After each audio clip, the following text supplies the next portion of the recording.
بسم اللہ الرحمن الرحیم۔ حسین ٹی وی کی طرف سے تمام دوستوں کو دل کی اتھاہ گہرائیوں سے السلام علیکم۔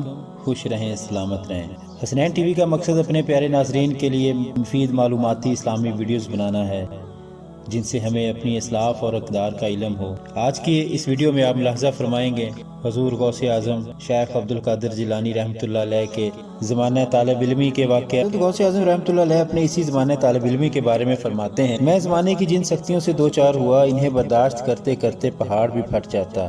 یہ تو اس ذات بے نیاز کا کام ہے کہ میں بعافیت ان خارزاروں سے گزر گیا۔ حضرت شیخ عبدالقادر جیلانی رحمۃ اللہ علیہ نے ذوالحج 1496 ہجری میں علم قرات، علم تفسیر، علم حدیث، علم فقہ، علم کلام، علم نعت، علم ادب، علم نحو، علم عروض، علم مناظرہ، علم تاریخ اور علم الانصاب کی تکمیل کی۔ اس وقت آپ کی عمر 26 سال تھی۔ یہ بھی حضرت غوث اعظم رحمۃ اللہ علیہ کی ایک زندہ کرامت ہے کہ بہت کم عمر میں اتنے سارے علوم کا حاصل کرنا۔ پھر جب آپ نے فتویٰ دینا شروع کیا تو علماء ظاہر کی صفوں میں ہلچل سی مچ گئی۔ 26 سالہ نوجوان علم شریعت کی گہرائیوں کو نہیں سمجھ سکتا۔ ایک دنیا دار بوڑھے عالم نے کہا انہیں حضرت شیخ عبدالقادر جیلانی کی نوجوانی سے شکایت تھی، وہ علم کو عمر کی زیادتی سے مشروط کرنا چاہتے تھے۔ پھر ان دنیا دار علماء نے حضرت غوث اعظم رحمۃ اللہ علیہ کے خلاف ایک محاذ بنا لیا۔ شرعی مسائل کا حل پیش کرنا کار طفلہ نہیں ہے۔ یہ گلا تھا کہ عبدالقادر نے فتویٰ دینے کا اجازت نامہ کس سے حاصل کیا۔ جب عقیدت مندوں نے حضرت غوث اعظم رحمۃ اللہ علیہ سے یہ سوال کیا تو آپ نے فرمایا میرے اساتذہ میرے علم سے مطمئن ہیں اور ان کا اطمینان ہی میرا اجازت نامہ ہے۔ حضرت شیخ عبدالقادر جیلانی رحمۃ اللہ علیہ کے تمام اساتذہ درویش اور گوشہ نشین تھے، انہیں دربار خلافت میں تقرب حاصل نہیں تھا، اسی لیے دنیا دار علماء ان فقراء کی علمی حیثیت کو تسلیم کرنے پر آمادہ نہیں تھے۔ پھر نہایت زور و شور سے حضرت شیخ عبدالقادر جیلانی رحمۃ اللہ علیہ کے خلاف ایک مہم چلائی گئی۔ یہ نوجوان اس وقت تک فتویٰ دینے کا اہل نہیں جب تک وہ بغداد کے نامور علماء سے اجازت نامہ نہ حاصل کر لے۔ اجازت نامہ حاصل کرنے کی ایک ہی شرط تھی کہ حضرت شیخ عبدالقادر رحمۃ اللہ علیہ ان علماء کے سامنے پیش ہو کر امتحان کے مرحلے سے گزریں۔ حضرت غوث اعظم رحمۃ اللہ علیہ پہلے ہی ویرانوں اور جنگلوں میں رہنا پسند کرتے تھے۔ علماء ظاہر کا یہ انداز دیکھ کر آپ کا دل مزید اچٹ ہو گیا۔ آپ بغداد چھوڑ کر دوبارہ انہی بیابانوں میں واپس چلے جانا چاہتے تھے، مگر بعض عقیدت مندوں نے عرض کیا لوگ آپ کے اس طرز عمل کو بہانہ بنا لیں گے، مجھے اللہ کے راستے میں کسی کی پرواہ نہیں۔ حضرت شیخ عبدالقادر جیلانی رحمۃ اللہ علیہ نے فرمایا اہل دنیا جو چاہیں کریں۔ عقیدت مندوں کا اصرار بڑھتا رہا۔ آخر غوث اعظم رحمۃ اللہ علیہ علماء بغداد کے سامنے ایک طالب علم کی حیثیت سے حاضر ہونے اور امتحان کے مرحلے سے گزرنے کے لیے تیار ہو گئے۔ علماء ظاہری مسرور اور مطمئن تھے کہ ایک نوجوان نے ان کے جلال و جبروت کے سامنے سر جھکا دیا تھا، اور حضرت غوث اعظم رحمۃ اللہ علیہ کی عقیدت مند پریشان مضطرب تھے کہ کہیں علماء بغداد کے سامنے خفت و شرمندگی کا سامنا نہ کرنا پڑے۔ آخر امتحان کی ساعت آ پہنچی۔ تمام علماء بغداد جنہیں حضرت شیخ عبدالقادر رحمۃ اللہ علیہ کے فتویٰ دینے پر اعتراض تھا ایک بڑی عمارت میں جمع ہوئے۔ بہترین لباس زیب تن کیے، سروں پر عمامے سجائے، پیشانیوں پر نمود و نمائش کی لکیریں اور آنکھوں میں علم و آگہی کا خمار۔ حضرت شیخ عبدالقادر جیلانی ایک معمولی کپڑے کا جبہ پہنے کمرے میں داخل ہوئے، بلند آواز میں حاضرین کو سلام کیا اور نظریں جھکائے ایک نشست پر بیٹھ گئے۔ حضرت غوث اعظم کی یہ نشست عین علماء بغداد کے سامنے تھی۔ دنیا دار علماء نے بہت غور سے حضرت شیخ عبدالقادر رحمۃ اللہ علیہ کی شخصیت کا جائزہ لیا، پھر انہیں یقین آ گیا کہ یہ نوجوان علم کے سمندر کی گہرائیوں سے واقف نہیں ہو سکتا۔ کچھ دیر تک مجلس پر گہرا سکوت طاری رہا، پھر حضرت شیخ عبدالقادر جیلانی رحمۃ اللہ علیہ نے جھکی ہوئی نظریں اٹھائیں اور بہت نرم لہجے میں فرمایا حضرات میں اس قابل تو نہیں ہوں کہ کسی امتحان سے گزر سکوں، مگر جب رسم دنیا یہی ٹھہری تو پھر بسم اللہ کریں۔ یہ کہہ کر حضرت غوث اعظم رحمۃ اللہ علیہ نے امتحان لینے والے علماء کو بہت غور سے دیکھا۔ بس ایک نظر کی بات تھی، سب کچھ زیر و زبر ہو گیا۔ علماء بغداد نے محسوس کیا کہ حضرت شیخ عبدالقادر جیلانی رحمۃ اللہ علیہ سے نظر ملتے ہی ان کے اندر کے ایک انقلاب برپا ہو گیا ہے، مگر وہ اس انقلاب کو کوئی نام دینے سے قاصر تھے۔ حضرات آپ سوال کیجئے۔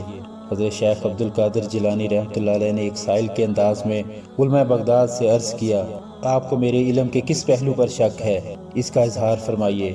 عالم الغیب چاہے گا تو آپ کے سارے شکوک و شبہات دور فرما دے گا کہ ہر حال میں وہی اپنے بندوں کا مشکل کشا اور کارساز ہے۔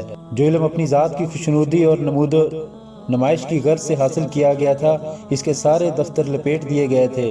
علماء بغداد حضرت غوث اعظم رحمۃ اللہ علیہ سے کیا سوال کرتے؟ ان میں تابع گویائی ہی کہاں باقی رہی تھی، ساری زبانیں گنگ ہو کر رہ گئی تھی۔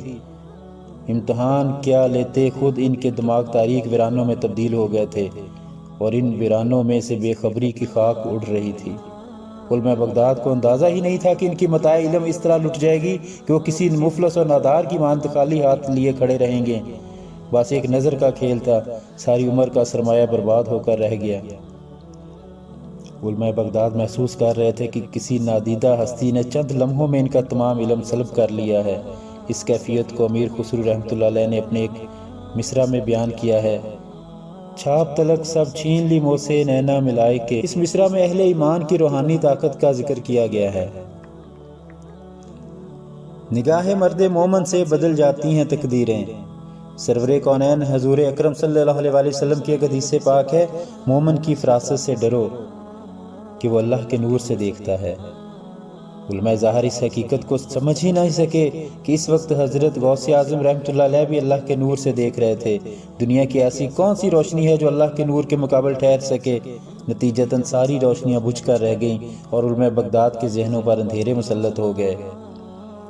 علماء ظاہر کو خاموش پا کر حضرت شیخ عبد القادر جیلانی رحمۃ اللہ علیہ دوبارہ ان سے مخاطب ہوئے: آپ حضرات کوئی سوال کیوں نہیں کرتے؟ خود بھی پریشان ہوئے اور مجھے بھی زحمت میں مبتلا کیا۔ کیا سوال کریں؟ ایسا لگتا ہے کہ علم ہی ہمارے ذہنوں سے رخصت ہو گیا ہے۔ تمام علماء نے یک زبان کہا: پھر اجازت دیجئے کہ مجھے دنیا میں اور بھی کام ہیں۔ یہ کہہ کر حضرت غوث اعظم رحمۃ اللہ علیہ اٹھ کھڑے ہوئے۔ تم کہاں جا رہے ہو عبد القادر؟ ہمارا علم تو ہمیں لوٹا دو۔ علماء بغداد گریہ وزاری کرنے لگے: ہم تو ایک خالی مشکیزہ ہو کر رہ گئے ہیں، دماغ کے سارے سوتے خشک ہو گئے ہیں۔ وہ پانی کہاں گیا جو ہمارے ذہنوں کو سراب کرتا تھا؟ علماء کی فریادوں سے پوری مجلس گونجنے لگی۔ اس شور و فغاں سے اہل مجلس کو اندازہ ہوا تھا کہ حضرت شیخ عبد القادر جیلانی رحمۃ اللہ علیہ کی نظر پڑتے ہی علماء بغداد کا سارا علم ہی سلب ہو گیا تھا، اور امتحان لینے والے خود ایک عجیب امتحان سے گزر رہے تھے۔ ناقابل یقین منظر تھا۔ اساتذہ خود ایک طالب علم سے بخشش و عطا کا سوال کر رہے تھے۔ حضرت غوث اعظم رحمۃ اللہ علیہ نے فرمایا: میں شمشیر برہنہ اور چڑھی ہوئی کمان ہوں، میرا تیر نشانے پر لگنے والا، میرا نیزہ بے خطا، میرا گھوڑا بے زین، میں عشق خداوندی کی آگ ہوں، حال و احوال کا سلب کرنے والا، دریائے بے کراں، رہنمائے وقت۔ حضرت شیخ عبد القادر جیلانی عالم جذب میں فرما رہے تھے: بے شک ہمیں یقین آ گیا۔ علماء بغداد بے اختیار پکار اٹھے: ہم تمہیں پہچانے نہیں تھے۔ عبد القادر، ہماری اس کوتاہی سے درگزر فرمائیں اور اپنا دل صاف کریں۔ اس ذات پاک نے عبد القادر کے دل و دماغ کی ساری قدورتیں دور کر دی ہیں، اپنے سینے میں دشمنوں کے لیے بھی شکایتوں کا غبار نہیں رکھتا۔ حضرت غوث اعظم رحمۃ اللہ علیہ نے جواباً فرمایا: تو پھر خدا کے لیے ہمیں معاف کر دو۔ علماء ظاہر نے حضرت شیخ عبد القادر جیلانی سے درخواست کرتے ہوئے کہا: میرا علم دنیا سے نہیں، مجھے عالم غیب سکھاتا ہے۔ اے بے خبرو، اس دنیا کے سنوارنے والو، اپنی آخرت برباد نہ کرو۔ میں تمہیں معاف کرتا ہوں، اللہ بھی معاف فرمائے کہ اس کی بخشش کے بغیر انسان کا کہاں ٹھکانہ ہے۔ یہ کہہ کر حضرت غوث اعظم رحمۃ اللہ علیہ تشریف لے گئے۔ آپ کے جاتے ہی علماء بغداد کے سوئے ہوئے ذہن بیدار ہو گئے۔ دماغ کی تاریک رہ گزر پر دوبارہ وہی روشنی پھیل گئی۔ اس واقعہ کے بعد حضرت شیخ عبد القادر جیلانی رحمۃ اللہ علیہ کے ظاہری اور باطنی علم کی روشنی عام ہو گئی۔ مخالف علماء سرنگوں ہو گئے، دشمن قدم بوسی کے لیے حاضر ہونے لگے۔ حضرت غوث اعظم رحمۃ اللہ علیہ کی دنیا سے بے رغبتی پھر لوٹ آئی اور آپ شہر کی آباد رونقیں چھوڑ کر ویرانوں کی طرف نکل گئے۔ ناظرین، اسلامی واقعات اور اللہ رب العزت کے برگزیدہ بندوں کے حالات کے بارے میں آپ کو حسنین ٹی وی سے معلوماتی ویڈیوز ملتی رہیں گی۔ ویڈیوز اچھی لگے تو چینل کو سبسکرائب کریں، بیل آئیکن کو پریس کریں تاکہ آپ کو ملتی رہیں نئی سے نئی ویڈیوز کا نوٹیفیکیشن۔ لائک اور شیئر بھی کریں تاکہ آپ کے حلقہ احباب میں لوگ اس سے مستفید ہو سکیں۔ اور سارا خیال رکھیں اپنا اور اپنے پیاروں کا۔ اللہ رب العزت ہم سب کو اپنے حفظ و امان میں رکھے۔ آمین ثم آمین۔ والسلام۔